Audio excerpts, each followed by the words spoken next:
Aqui é o Matheus Lobo. E aqui é Vitor Martins. E agora a gente vai fazer o nosso review com spoilers de Ansatsu Kyoshitsu, segunda temporada.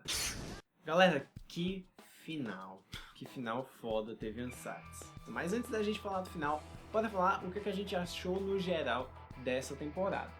Para começar, a gente teve o final da temporada passada que foi muito massa, com aquela tentativa de assassinato dele lá num hotel, tudo mais. Tirando tudo que a gente viu durante o anime inteiro, realmente foi a que chegou mais perto de conseguir matar o Koro Sensei. Tanto que a operação que a gente viu no final do governo praticamente foi baseada naquilo, só que de um jeito bem melhor. E a do Shinigami também foi baseada naquilo. E depois dessa tentativa de assassinato que ele teve que usar a defesa máxima lá dele pela primeira vez, e do final daquela operação que eles fizeram no hotel contra os vilões pra pegar um antídoto, eu tava esperando uma temporada assim muito foda, porque Ansatsu ficou muito bom no final da primeira temporada. Já tinha começado bem legal, já era um anime que eu tinha altas expectativas, mas ficou ainda melhor e eu queria que a segunda temporada mantivesse aquele ritmo. De certo modo, até manteve, mas com uma pegada um pouco diferente, né? É, porque com o tempo o foco do anime foi mudando. Porque a gente foi primeiro vendo a história do Koro Sensei, né? Até então a gente era muito curioso pra saber o que ele se tornou, porque ele se tornou aquilo, como é que ele era, se ele era humano, se ele não era. E em seguida que mudou o foco, que foi, de novo, né? Que foi salvar o professor. E durante todo esse processo, a gente teve não só um desenvolvimento físico dos personagens, mas também mental. Eu acho que a segunda temporada foi mais um negócio de exercício mental do que eles aprenderem estratégias para serem assassinos, até porque eles já tinham feito isso durante boa parte da primeira temporada. Então eu gostei desse jeito diferente que eles exploraram os protagonistas. Que foi na parte do... Assim, que eu me lembro, uma dessas partes que tu falou é a parte do orfanato, né? Exatamente. Que eles fazem merda lá, quando eles estão pulando lá os telhados. Aí depois que... Enfim, eles conhecem aquele grupo lá, aquele orfanato, que no decorrer da história eles aparecem outras vezes. Porque eles percebem, né, que o fato de você ter poder acaba fazendo com que você tenha mais responsabilidades, né? Na verdade, tinha o bem direto também, mas tudo bem. E que você tem que ter mais cuidado com aquele poder que você tem, porque ele pode sem querer acabar machucando outras pessoas e tudo mais. Mesmo eles sendo assassinos, que é bem bizarro, mas esse é o contexto do anime, enfim, desde a primeira temporada a gente sabe que eles trabalhando esse negócio de assassinos pro bem, assim. É, mas não é só porque você é assassino que você sai matando todo mundo, Não, né? eu Você sei. tem que matar o alvo, você não tem que matar o cara que tá passando no meio da rua. Quer que eu diga o que? Se tem algum assassino na gente, não foi isso que eu quis dizer. Porra, eu só tô dizendo que eles estão aprendendo a arte de matar, certo? Não, eu sei, é porque tu disse que era meio bizarro, porque não sei o que. Não, tudo bem, tá bom. Eu acho que não é bizarro, porque o assassino também não é uma bomba. Matou todo mundo.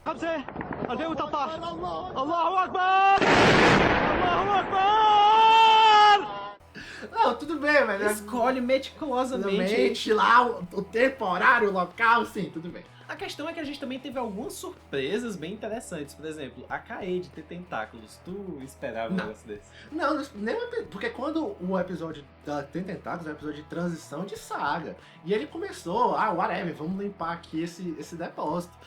Beleza, vai ser um episódio filler de transição de saga, isso sempre tem. De repente, vush! Aí, caralho, eu não esperava, certo?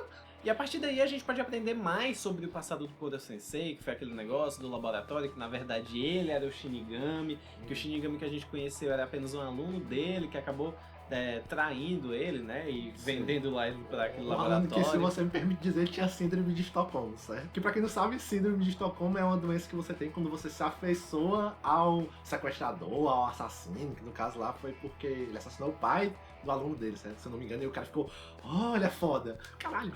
E algo que chamou muito minha atenção nesse momento de contar o passado do Koro Sensei foi que a gente viu a forma humana dele, e aí a voz do Fukuyama Jun realmente casou assim com a forma humana. Não que não tenha ficado boa no Koro Sensei, mas é porque você vê que ele força, né, uma voz pra fazer o Koro Sensei, e durante a forma humana ele tinha a voz mais normal dele, que você consegue reconhecer de outros personagens. Foi mais sério, mais calmo que a voz do assassino. Então, até durante essa transformação de homem pra criatura, né, a gente vê que eles colocaram ainda o peso de, vamos mudar a voz também, não só com a personalidade. Também foi legal a gente descobrir qual era o tipo de conexão que ele tinha com a turma, né? Porque do nada uma super criatura decide ser professor de uma turma aí que é a turma de delinquentes daquele colégio. Nunca fez sentido, né? Que quer ser assassinado, sim. E aí agora a gente descobriu que foi porque ele era amigo da professora deles e tudo mais. Meio que tinha aquele relacionamento que ia evoluir pra algo amoroso, né? E acabou não indo. Que isso, na minha opinião, foi uma jogada de mestre, assim, do autor. Porque ele teve essa premissa completamente bizarra, que chama atenção, querendo ou não, chama atenção pra caralho, sabe? E depois ele teve o trabalho de explicar por que eles estão dando daquele jeito, que ele conheceu a irmã da Kayano e por que ela explodiu. Então a gente gostou bastante disso, ele criou essa história bizarra e fez com que todos os pontos se conectassem pra realmente não ficar nenhuma dúvida. E no final ele foi até mais além, né? Porque normalmente quando você vê um anime, por mais que o anime seja muito bom, é comum a gente ter finais que não descem muito bem. Às vezes tem um final ok, às vezes tem um final que você fica, poxa, mais 3 minutos de episódio teria dado certo, e muitas vezes tem um final bosta. Agora, final bom, que você fica, porra, caralho, esse anime foi massa do começo ao fim, eu consegui realmente sentir que eu terminei aquele anime. Nem sempre tem, e isso aconteceu com Ansatsu. Mas antes da gente colocar definitivamente o final em pauta, eu queria dizer algumas coisas daqueles momentos finais, né, dos últimos episódios. Primeiro, como é que raios aquele monstro entrou dentro da barreira? É um bom questionamento, se ele tava lá já, se ele botou a droga do tentáculo lá, nele depois. Se a gente perdeu alguma informação e vocês estão dizendo aí, ah não, vocês não viram que foi tal coisa, por favor, deixa aí nos comentários, mas realmente a gente não percebeu, pra gente foi um negócio assim, do nada apareceu, ele tava, sei lá, se escondendo lá por uma semana.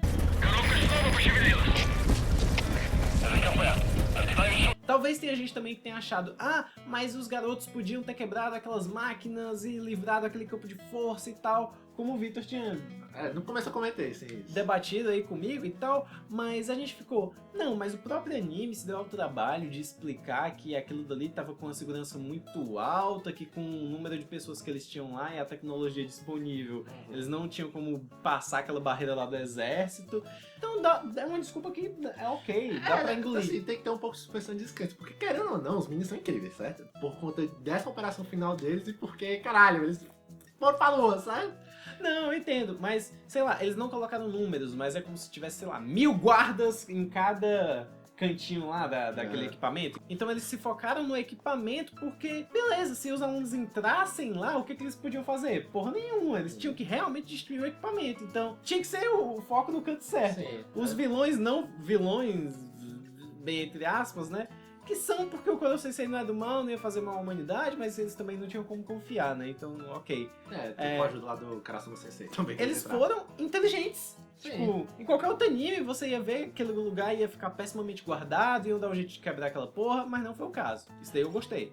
Porque, querendo ou não, eles eram muito foda fisicamente e também se tornaram pessoas inteligentes, melhores e tal, no decorrer do anime, porque é um negócio que a gente comenta desde o início, que a gente achou que o Koro Sensei, através da arte do assassinato, ele queria tornar as pessoas melhores, que não fossem tão desestimulados como eles estavam no começo do anime, e fossem pessoas realmente que lutassem pelos que eles queriam e seguissem em frente na vida. Ao meu ver, isso aconteceu por 2 motivos. Primeiro, o assassinato é um negócio que dá poder, né, pra pessoa. Se eles são chamados, né, rotulados de bons pra nada, não vai conseguir porra nenhuma com a vida, e eles conseguem aprender, né, uma arte do assassinato, um negócio que tecnicamente é muito difícil e ficam peritos nisso, mostra que eles têm capacidade de fazer coisas incríveis. Então, começa daí. Obviamente, só em anime que acontece um negócio assim, entendeu? Não aprender a assassinar crianças, né? Eles iam aprender o valor da vida. E aí você teria aquela melhoria pessoal do negócio. Então seria, olha, você é capaz de intelectualmente alcançar isso daqui e também de fisicamente ter essas habilidades. Você é capaz daquilo que você acredita que consegue fazer. Eu tô te mostrando que você sabe aprender coisas novas, você sabe ser incrível. E eu tô te mostrando com tudo isso que você tem que ser responsável. Então, foi mais por essa pegada do assassinato que eu acho que o anime funcionou. E se em algum momento você perder seu caminho, leia este livro aqui deste tamanho, que vai ter tudo que você precisa. Porque o Kurosensei, ele vai além, certo? Mas sobre o final em si. Cara, eu achei muito legal aquela última luta. No final, quando a Kaede ia morrer e tal, achei muito bizarro aquele negócio que ele fez. Mas eu achei completamente plausível, porque ele é uma super criatura. Tá bom. E ele passou um ano todo se preparando pra isso, até porque ele tinha um trauma que aconteceu antes. Por quantidade, mano. Pra mim, não foi um Deus Ex Machina que tiraram e colocaram lá, certo? A primeiro momento eu fiquei meio assim, certo? Com a desculpa, mas aí depois dos argumentos do Matheus eu fui convencido que realmente ele queria do fundo do coração proteger os meninos e ele se preparou a esse ponto. Gostei também de pequenos detalhes que o anime colocava ali pra gente, como cameos que apareciam, né, vamos dizer assim, homenagens a alguns animes como Naruto, One Piece, que eles faziam de vez em quando, sem contar de detalhezinhos dentro do episódio, como o que a Beat Sensei já tava lá apaixonada pelo Karasuma quando ele disse que era pra eles morarem juntos e tudo mais, que no episódio seguinte ela ainda ficou lá, toda cheia de coraçãozinho, meio abobada, olhando pro centro. Poxa, o Karasuma deve ser um power de marido, provavelmente, mas tudo bem. Mas pra mim o detalhe mais significativo foi na abertura. Não só pela letra, como pela imagem que estava sendo trocada a cada episódio. Pra quem não percebeu, o quadro negro na abertura, ele fazia uma contagem regressiva de quanto tempo tinha até a deadline de matar o Kurosensei. E aí, no antepenúltimo episódio, ele mostrou que faltavam 90 minutos. No penúltimo episódio, não mostrou nada, porque não teve abertura, mas no último, apareceu uma arte no quadro negro do Kurosensei desejando Sotsugyo Omedetou, que significa algo como parabéns pela sua graduação. E sem contar que também tem várias mensagens de agradecimento dos alunos ao redor dessa arte, que estão tudo em japonês, mas eu ainda tentei ler algumas e realmente mostra aí. O I Justice estava em inglês. I'm Justice. E realmente eu fiquei comovido, sabe, vendo esse negócio. Pra mim tem um peso muito grande, porque eu gosto muito da minha época do colégio e meio que eu consegui me relacionar de alguma forma com aquilo dali. E teoricamente aquela mensagem eles colocaram como se fosse após a morte dele, né? Aí realmente foi um momento comovente também, realmente. Isso sem contar com o que ele contribuiu na vida de todo mundo, inclusive aquela cena lá que mostra do Nagisa com os pais dele e tal, né? Que, não, o seu professor veio falar comigo há um mês atrás. Pois é, que eu acho sinceramente que assim, ele mostrou do Nagisa porque o Nagisa é o protagonista, mas eu acho que ele deve ter ido falar com os pais das outras pessoas, entendeu? Tipo, ele deve ter querido fechar assim todas as pontas soltas, ele como um bom professor. Não necessariamente com o pai, mas com o que fosse necessário resolver. É porque, querendo ou não, todos os personagens são legais. Apesar que quando ele tava dizendo o nome de todo mundo ali antes de morrer, teve uns dois assim que eu, quem são vocês? Mas assim, todos os personagens são legais e a maioria deles deve ter algum tipo de problema, então provavelmente, eu creio assim no fundo do meu coração que eu acho que o Kurosensei vai ajudar a resolver, sabe? Por último, teve o time skip, que eu já tava deduzindo com o Vitor, a gente não leu o mangá, então a gente tava imaginando, cara, Ansatsu é o tipo de anime que precisa ter um time skip pra gente ter um final decente, se não tiver, provavelmente vai ficar muito corrido e tal, não vai ficar fechado, e teve esse time skip de 7 anos, a gente viu a galera, tiveram o trabalho de mostrar o que é que eles estavam fazendo, alguns deles ainda estavam se reunindo, então foi muito bom ter tido esse episódio só de conclusão. São pouquíssimos animes que fazem isso, e eu acho que esse foi um diferencial pra você sentir que terminou, sabe, o anime. Não, foi do caralho aquele episódio. E no final, o Nagisa virou o Great Teacher Onizuka. Sim, do Pra quem não conhece. Que ele foi ensinar os delinquentes. Foi exatamente aquilo. Eu só fiquei meio revoltado porque pra mim era pra ele já ter segurança o suficiente pra não precisar ouvir a palavra kuros, né, matar, pra ativar o switch. Pra mostrar que, opa, eu sou seguro de mim, eu sou foda. Então, não era pra ele precisar daquilo pra ficar aquele Nagisa que superou todos os problemas e obstáculos que foram colocados durante a série. Isso é até meio bizarro porque a impressão que a gente tem é que o Nagisa é o que mais mudou de todos ali.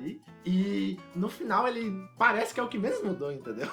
Pois é, ficou meio contraditório, mas mostrou que aquela mudança existe dentro dele e quando ele tá na sintonia certa, né, vamos dizer assim, ele consegue mostrar tudo que ele aprendeu e o que ele evoluiu como pessoa. Só começar pelo cabelo, né?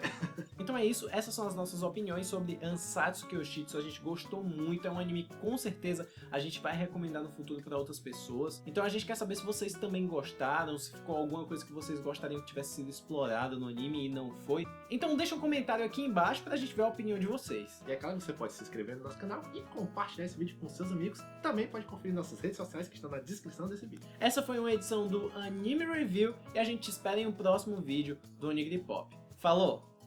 Aqui é o Matheus Lobo E aqui é o Vitor Martins. e agora a gente vai falar quais são os 5 melhores animes da temporada de primavera de 2016. Então, Jesus, solta o sorriso das personagens fofinhas. 早くサービスランチとやらを持てフルコースでなあとスマイル